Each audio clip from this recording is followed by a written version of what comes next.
শিশুশিল্পী তেজস্বিতা বৰুৱালৈ শ্ৰদ্ধাঞ্জলি জনাই আজি এটি সুন্দৰ কবিতা পাঠ কৰিবলৈ লৈছোঁ।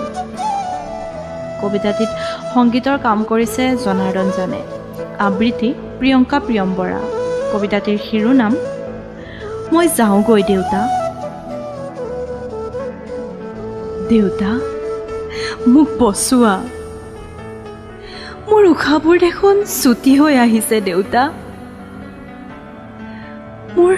মোৰ কি হৈছে দেউতা? হঠাৎ চাৰিওফালে দেখোন মানুহে আগুৰি ধৰিছে মোক। সকলোৱে ইমান কিয় চিঞৰ বাখৰ কৰিছে দেউতা? মই জীয়াই নাথাকিম নে কিয় দেউতা? মোৰ উশাহ ল'বলৈ বৰ কষ্ট হৈছে অ' দেউতা। মাও, মই জীয়াই থাকিব বিচাৰোঁ। তোমালোকৰ সপোনবোৰ পূৰণ কৰিব লাগিব নহয় মই। মোক বচোৱা দেউতা, মই জীয়াই থাকিব বিচাৰোঁ।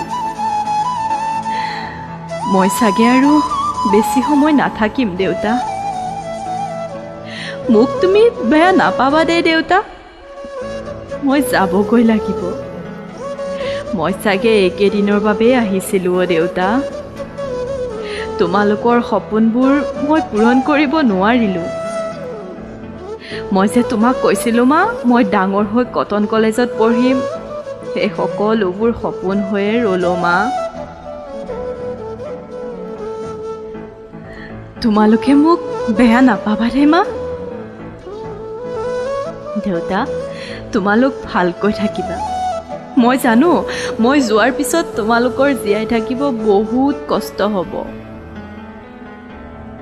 কিন্তু মই কি কৰিম কোৱা? মই যে ইমান দিনৰে আলহী। তোমালোকে চিন্তা নকৰিবা, মই সদায় তোমালোকৰ ওচৰতে থাকিম।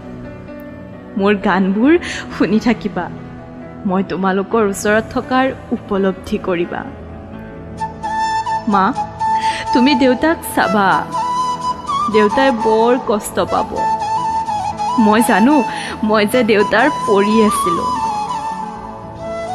দেউতাও, তুমি মাক চাবা। এতিয়া তোমালোকে ইজনে সিজনৰ বাবে জীয়াই থাকিব লাগিব। পূৰ্বজন্ম বুলি যদি কিবা আছে, মই যেন অহা জনমতো তোমালোকৰে সন্তান হওঁ। তোমালোক সদায় ভালে থকা।